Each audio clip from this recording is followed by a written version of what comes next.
Here we go. So they're finally here in the TCG. If you want a spreadsheet, you can sing with me. Disregard Nibiru and you'll wanna clap. It no longer matters if they've got four handcrafts. D.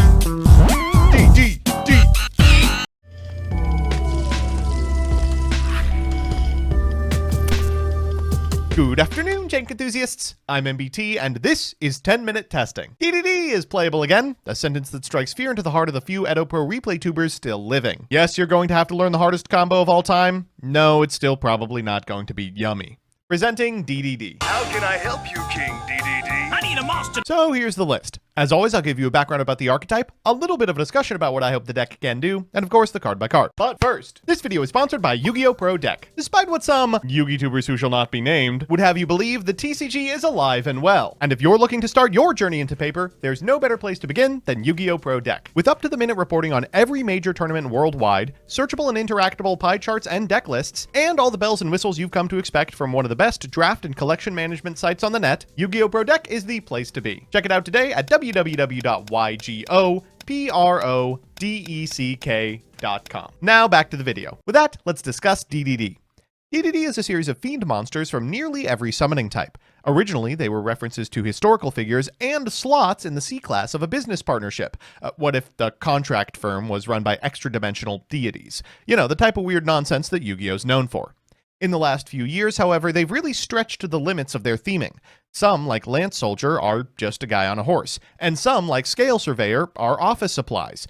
Outside of their ridiculous archetype, what these monsters are known for is their combos. DDD was the first of what we now call a spreadsheet deck, a strategy whose setup combos are so laborious that learning them required a step-by-step instruction guide, and whose play more closely resembled a manufacturing plant than a game. Unfortunately, these combos were fragile, susceptible to the turn enders that plague the format, and as a result, the deck has fallen flat every time it looked about to succeed. Until now. A slew of new cards available in Doom of Dimensions may finally bring these beings into best deck status. This is thanks to a new Pendulum monster, which reads like a fan custom, a Link monster that gives you something to do with Gil, and some hole fillers here and there. Will the deck finally take down the format? Either way, it's been a headache to learn. So with that, let's get into the card by card. 3 copies of DDD 0 Demise King 0 Machinex. As a pendulum effect during your main phase, if this card was activated this turn, you can put a Dark Contract from your deck face-up on your field. As a monster, if a face-up DDD or Dark Contract you control except 0 Doom Queen Machine is destroyed while this card is face-up in your extra deck, even during the damage step, you can special summon this card, then destroy a card on the field. If this card in the monster zone is destroyed, you can put this card in your pendulum zone. This card is just everything for the strategy, and we are playing 3 as a result. We're still on 3 Kepler and 3 Griffin and 3 Scale Surveyor and 1 Count Surveyor. They've made it from the most recent slew of DDD support into the deck proper. We're playing a bunch of ridiculous one-ofs. Ragnarok, Copernicus, Orthros, and Necroslime are really important for corner case combos. Some of them will move into mainline, and 1 copy of DD Lance Soldier as well. You can target a DD monster you control, increase its level by the number of Dark Contract cards in your field and graveyard, and if this card is in your graveyard, you can target a Dark Contract you control, destroy it, and special summon this card, but banish it when it leaves the field. Fulfills the sort of Lamia function that the deck desperately needs. We've also got 3 copies of Dark Contract with the Gate, and 1 copy of Dark Contract with the Zero King. I think this is a reference to Zero Xerox. You can target 1 DD card you control, except Dark Contract with the Zero King, destroy it, and if you do, special summon 1 DD monster from your deck. Also, you can't special summon for the rest of the turn except DD monsters. Like the rest of them, once returned during your standby phase, take 1,000 damage. We're on 1 copy of Nightmare Throne, which can get a copy of Savant Kepler and a copy of Dark Contract with the Witch as well. For non-engine, which the deck finally gets to play, we're on 3 Foolos, 3 Ash Blossom, 3 Droll, a Called by the Grave, triple Infinite Impermanence, and triple Dominus Impulse. Now, you do have some monsters of these typings in your deck, so just be careful. In the extra, we are playing Great Dimension King Arc Crisis. As a pendulum, you can target any number of Dark Contract cards you control, destroy them, then special summon them any Doom Kings from your deck or extra deck. And as a monster, you have to make it with 4 monsters, or by special summoning it by banishing the above cards from your field or graveyard. You can only special summon it once per turn this way, and no matter what method you use, it counts. If it's special summoned, you can negate the effects of all face-up monsters your opponent currently controls. It can attack them all once each, and if it's destroyed in the monster zone, it gets put in the pendulum zone. This card reads Win the Game. On turn 3 3 exactly. We're playing Genghis. We are playing Gust King High Alexander. Siegfried is part of most of your end boards. 2 copies of a new card, Founder King Clovis. If synchro summoned, you can target a banished DD monster or a dark contract on the field. You can target one in your graveyard instead, special summon it. This is a once per turn, and if this card's banished, if your DDD monster attacks a defense position monster this turn, it pierces. 2 Machinex, 1 copy of Wave High King, 1 Marksman Kingtel, 1 Wave King Caesar, 1 Wisdom King Solomon. This is a 2/4 DD monster. You can detach a material from this card to add a DD card from your deck to your hand, and if it's banished, you can target a DD effect monster you control. It gains this effect until the end of the turn. If this card destroys a monster by battle, inflict damage to your opponent equal to the monster's original attack. Then 2 copies of Gil and 1 copy of Sky King Zeus Ragnarok.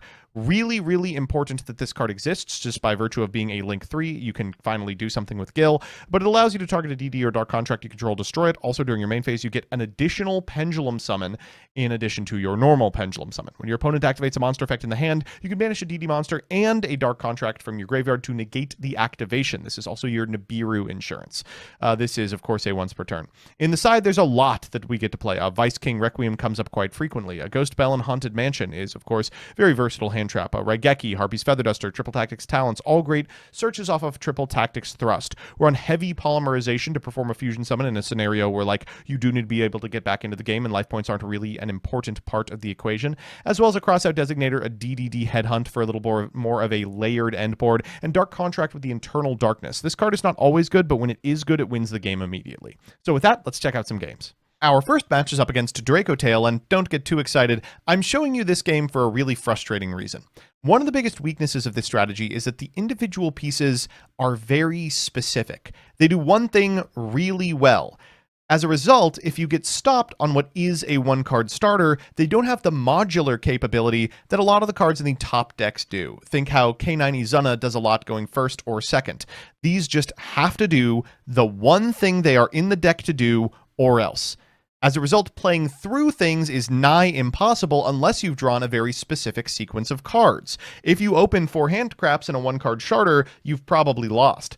Such is the case here, where we have Dracotail Labubu eating an Infinite Impermanence, followed by a Rahu eating a Dominus Impulse. From this position, our opponent sets a copy of Horn and passes, but they have a lot of interaction. We draw a Gate, which is fantastic. We will go for the effect of the Gate. That grabs us the one, the only Zero Doom Queen Machinex. We'll use her effect in order to set 0 Xerox, and then afterwards we'll eat an Ash Blossom for our trouble. Okay, no big deal. We can normal summon our Scale Surveyor. Our opponent will go for Labubu. We will Dominus Impulse, and then our Scale Surveyor can be special summoned to make it happen. The Dragonhorn will eat one of them, and now we're just kind of staring at an opponent. They'll draw for turn with a Ketu in hand. That's going to be enough. They're going to go ahead and grab a copy of Purg, and then go for Arthalion, shuffling 3 back. Urgula-ing set a Rahu, and from here we just lose the game. The Rahu is going to convert into a Gulamel. This Lucius will trigger in order to grab a Draco Tail Sting. Come on. And afterwards, they'll normal summon the Lucius and trigger the Gulamel as well. Down goes the Scale Surveyor, and they will grab themselves a Phimina. We do get to cycle this Zero King Machinex, but we are going to take functionally lethal damage. We go down to 400, but as they pass back to us in standby phase, we're going to burn to our own contracts. Our second match is up against K9 and showcases a really interesting play this deck can do. It just doesn't add the way it used to, and as a result, you could do this. We're going to begin with a copy of Queen. We'll use Queen for the Dark Contract with the Zero King. That's going to be met with a Fulos, and though we have an Ash Blossom, I'm going to let it resolve. We're going to go for DDD Savant Kepler here and grab a copy of the Gate, activate the Gate, and add a Copernicus to hand. From here, we can normal summon the Copernicus, and those are going to turn into a Gil. That Gil is going to draw our opponent a card, but it's not that big of a deal because we can Droll and Lockbird as CL2. This means we can wield the Ash against the Izuna to keep them off of Lupus. Nice, right? Anyway, we have Orthos here, so we're just going to do that at resolution, targeting our Dark Contract with the Gate. Then afterwards, we will cycle our Queen. Here she comes, and there she goes. We'll go for Abyss Ragnarok here, and Queen as well, in order to put her in the scale and summon back the Scale Surveyor, which means we can go into our Sky King Ragnarok. Let's perform our first Pendulum Summon. We'll get out a whole bunch of guys, and then afterwards, we will make a Cursed King Siegfried, activate the effect of the Ragnarok, and then the effect of the Ragnarok for a second Pendulum Summon. Orthos, Scale Surveyor, Copernicus. That's 2 4s. We can make Wave King Caesar and then overlay for a Marksman Kingtel. Afterwards, we can Kingtel targeting the Cursed King Siegfried, but he'll be back soon enough. We'll go into a Gilgamesh and trigger the effect of the Kingtel, and then afterwards we'll send a Necro Slime, whose effect will be eaten by the Ghost Bell. Now, I think this is probably worth fighting over. If they have Nibiru, so be it. We're going to go for Genghis into Machinex, which triggers the Genghis and brings back this copy of Orthos. From here, we can make a Founder King Clovis, and the Founder King can bring back the Siegfried. See, I said he was coming back. Pretty dope end board, if you don't mind me saying. Now, unfortunately, there is one pretty critical weakness to this, and that is they can normal summon Noroi, make a Hound, and walk over our monster. So this end board doesn't have a lot of protection against exactly Zeus. Everything's going to go to the yard, but we do still have stuff to do. We have the Fuelos in hand, and though they get to go for the Izana, we do get follow-up for next turn. They'll go Izana in order to send a Lupus, and Lupus in order to summon itself. Admittedly, it's unlikely they're going to get super far. We draw another Fuelos, which trades for a Ripper material. This means that probably they will not be able to set up something we can't beat. I mean, this is a lot going on, plus our graveyard is totally stacked. As a result, I'm feeling pretty good, despite the fact that my opponent is popping off. They're going to... Oh. Okay, well, I'm not feeling great anymore. Yoko 1, Dagda 2 is going to set a copy of Mjolnir. From here, they're going to be able to, you guessed it, make an Azalea, pop this copy of Mjolnir, and now that it's in the graveyard, reanimate it with Imperial Princess Kinkieri. Okay, well, we can't special summon for an entire turn cycle, so I don't know. What do you want me to do? We'll draw for turn. We're going to begin with a copy of Dark Contract with the Gate. Maybe we can make this work. We will grab Lance Soldier. We'll set the Queen effect. Let's go ahead and get a Dark Contract with the Witch, which contests something. They draw Pot of Prosperity. They're going to begin with Special Release Experiment. We will Called by the Grave this Ripper, which forces them to go Hound into Werewolf into Chaotic Elements. We will Ash. They will Werewolf. We will Witch, targeting the Werewolf, and they will Chain Forced Release. This gets everything out and puts them on Jax. They will send this copy of Mjolnir and the remaining set monster, banishing this Cursed King Siegfried, then Jax effect in order to send this King Kieri. They'll bring back this Lupus, who's at 32, and get in for lethal. Fun game. Jesus, okay. I know that I've shown you 2 losses, but I think it's important to be upfront about the weaknesses of this strategy. It's time for Game 3, and you know what that means, a best of 3 versus meta. Our opponent is on Ryzeal Onomat, which I've been seeing a lot, despite the fact that I think it's not particularly good relative to decks like Yummy. We're going to begin with Queen. We'll activate her effect in order to grab Dark Contract with the Gate and follow it up with the Dark Contract with the Zero King, targeting the Queen into a Fuelos. This time we are going to contest it with the Ash, no Droll here, which means we get to send her and get out a Copernicus. The Copernicus will trigger in order to send a copy of Lance to the graveyard. Then we'll use Dark Contract with the Gate for Kepler into a Droll and Lockbird. Frustrating, but not the end of the world. Lance here can cycle that Dark Contract with the Gate to make himself a 4, so we can make a Wisdom King Solomon into a Marksman King Tell. Let's normal summon the Kepler and go into a Gil. Gil 1, Tell 2, Ash Blossom 3. Okay, they're down to 2 cards in hand, though, so I feel okay about it. We're going to set an Orthos and a Ragnarok, then activate the effect of the Griffin. We will make a Zeus King Ragnarok, and then trigger the effect of our other Ragnarok to bring back King Tell. From here, we can go for the Orthos, popping the King Tell to cycle the King Tell and this copy of Queen to our side of the field, and then afterwards we'll send this copy of Necro Slime. We'll put her back in the extra deck with Sky King Zeus and Necro Slime effect in order to make Genghis before we perform our first Pendulum Summon. Out comes Orthos and Griffin for a Gilgamesh into a Machinex. Afterwards, we'll perform our second Pendulum Summon. Out comes both of these guys once again, bringing back this copy of Lance Soldier as well, so we can make a Clovis. Clovis effect targeting this copy of Copernicus enables us to make a Siegfried and a Wave High King Caesar. All right, pretty fantastic board against a 2-card hand. They draw another hand crap. They will go for Automata Pyro. We will negate it with Cursed King Siegfried, and we will just go next. We'll draw for turn, switch our guys to attack, pay a little for the Dark Contract with the Zero King, always important to remember your debts, and move on to Game 2. So it's time for Game 2, and this time we are on the draw, and our opponent has drawn a really fun and fair card for both players. Okay, they're going first. They're going to begin with a copy of Ice Ryzeal. We do have a Fuelos, which means we're going to get to draw as they go for a Star Ryzeal. Now, they're going to try and prevent us from getting too many draws here. We are going to get a couple. They'll go for a Plasma Hole into a Sword Ryzeal into an X, and then they'll X send a copy of Twins to the yard, triggering the effect of the X for a node for next turn as they set cross, and then go Detonator, follow it up with a copy of Castel. Okay, well, they'll set a copy of Harpy's Featherstorm. We'll draw for turn, then they'll activate that Harpy's Featherstorm. Let's see what we can get done. Now, call me crazy. I still feel like we're in an okay position. We'll go Orthos and Scale Surveyor. We're going to perform a Pendulum Summon. Out comes the Count and the Ragnarok. We'll go for Orthos, target the back row. That forces out the Plasma Hole. Then afterwards, we are going to go for Dark Contract with the Zero King. They have done their best to play around my Triple Tactics thrust, but the time has come to start popping. We will thrust here in order to grab a Triple Tactics Talents, then activate that. They will pop their own Detonator here, and unfortunately for them, I can just take the Castel. This is a lot of damage. We'll normal summon the Lance into a Gust King High Alexander and overlay for a Divisor King Deus Machinex. That is lethal. So we're back with the deck, and, well, okay. Could I have played better? Probably. Do I know how? Absolutely not. Let's do the pros and cons. First, the pros.